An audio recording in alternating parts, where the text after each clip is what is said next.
সবাইকে স্বাগত। 505 পদে কারারক্ষী ও মহিলা কারারক্ষী অধিদপ্তরে নিয়োগ বিজ্ঞপ্তি, অর্থাৎ কারা অধিদপ্তরে 505 পদে নিয়োগ বিজ্ঞপ্তি প্রকাশিত হয়ে গিয়েছে। আপনারা যারা এসএসসি পাস করেছেন সকলেই আবেদন করতে পারবেন, মহিলা এবং পুরুষ। ধৈর্য সহকারে সম্পূর্ণ ভিডিওটা দেখুন, আমি সকল কিছু দেখিয়ে দিচ্ছি, ঠিক আছে? আবেদনের লিঙ্ক, আবেদন শুরু হবে কত তারিখ, আবেদন শেষ হবে, সকল কিছু দেখাই দিব। সর্বপ্রথম রয়েছে, দেখেন এখানে রয়েছে কারারক্ষী বেতন স্কেল ৯,০০০ থেকে ২১,৮০০ টাকা, গ্রেড হচ্ছে ১৭, পদ সংখ্যা হচ্ছে ৩৭৮টি।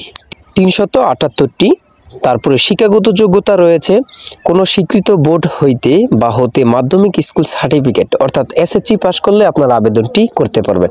এটা মাদ্রাসা থেকে হোক, যেখান থেকে হোক, আপনি এসএসসি পাস করলে আবেদন করতে পারবেন। তারপরে বলেছে ন্যূনতম শারীরিক যোগ্যতা, উচ্চতা লাগবে ১.৬৭ মিটার। তারপর বুকের মাপ ৮১.২৮ সেন্টিমিটার। ওজন রয়েছে পুরুষের ক্ষেত্রে ৫২ কেজি। তারপরে রয়েছে প্রার্থীকে অবশ্যই অবিবাহিত হতে হবে, অর্থাৎ বিবাহিত প্রার্থী গ্রহণযোগ্য না। দেখেন এখানে বয়সটা কিন্তু ১৮ থেকে ২১ বছর পর্যন্ত। তারপরে রয়েছে মহিলা কারারক্ষী, বেতন হচ্ছে ৯,০০০ থেকে ২১,৮০০ টাকা, গ্রেড হচ্ছে ১৭, পদ সংখ্যা হচ্ছে ১২৭। এখানে সেম প্রসেস চেয়েছে, শিক্ষাগত যোগ্যতা এসএসসি পাস করলে আপনারা আবেদন করতে পারবেন। কিন্তু মহিলাদের ক্ষেত্রে শারীরিক যোগ্যতা ১.৫৭ মিটার এবং বুকের মাপ লাগবে ৭৬.৮১ সেন্টিমিটার, ওজন লাগবে ৪৫ কেজি। কোনো বিবাহিত প্রার্থী গ্রহণযোগ্য হবে না, অর্থাৎ অবিবাহিত হতে হবে। এবার আমরা দেখিনি বয়সটা।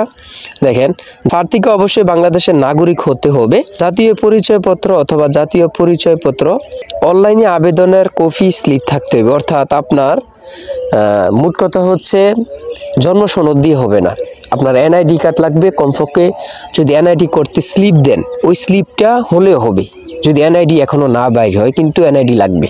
কথা বুঝতে পারছেন? তারপরে প্রার্থীর বয়সটা দেখে নেন। প্রার্থীর বয়স লাগবে ১৬/৩, অর্থাৎ ১৬ তারিখ মার্চ মাসের ২০২৫, অর্থাৎ মার্চ মাসের ২০২৫ সালের মার্চ মাসের ১৬ তারিখ পর্যন্ত আপনার বয়স সর্বোচ্চ ২১ বছর থাকতে হবে, ঠিক আছে? তারিখ ১৮ থেকে ২১ বছরের মধ্যে হতে হবে। বিভিন্ন পড়ালেখা এগুলো পড়ে লাভ নেই, এতটুকুই। কিন্তু আপনাদের বয়স যার, আপনাদের জন্মসাল থেকে হিসাব করবেন ১৬/৩/২০২৫, এতর মধ্যে যদি ২১ বছর থাকি, ১৮ থেকে ২১ বছরের মধ্যে, তাহলে আপনি আবেদন করতে পারবেন। আচ্ছা, এবার আবেদন করবেন কোন লিঙ্কের মাধ্যমে গিয়ে? এই যে আবেদন করতে পারবেন এই লিঙ্কের মাধ্যমে গিয়ে। যারা আবেদন করতে সমস্যা, আমাদের কাছ থেকে আবেদন করে নিতে পারবেন একদম সুন্দরভাবে, ঠিক আছে?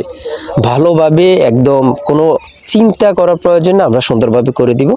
স্ক্রিনে দেওয়া নাম্বারে আপনারা আবেদন করে নিতে পারবেন, হোয়াটসঅ্যাপ ইমো আছে, মেসেজ করলে। দেখেন এবার আবেদন শুরু হবে।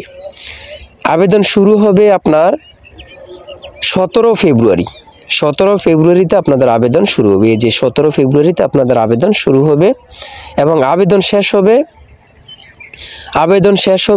১৬ মার্চ, অর্থাৎ মার্চ মাসের ১৬ তারিখে ২০২৫-এ আবেদন শেষ হয়ে যাবে।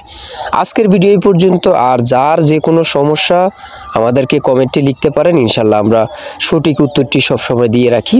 সবাই ভালো থাকবেন, সুস্থ থাকবেন। আজকের ভিডিও এই পর্যন্ত। আল্লাহ হাফেজ।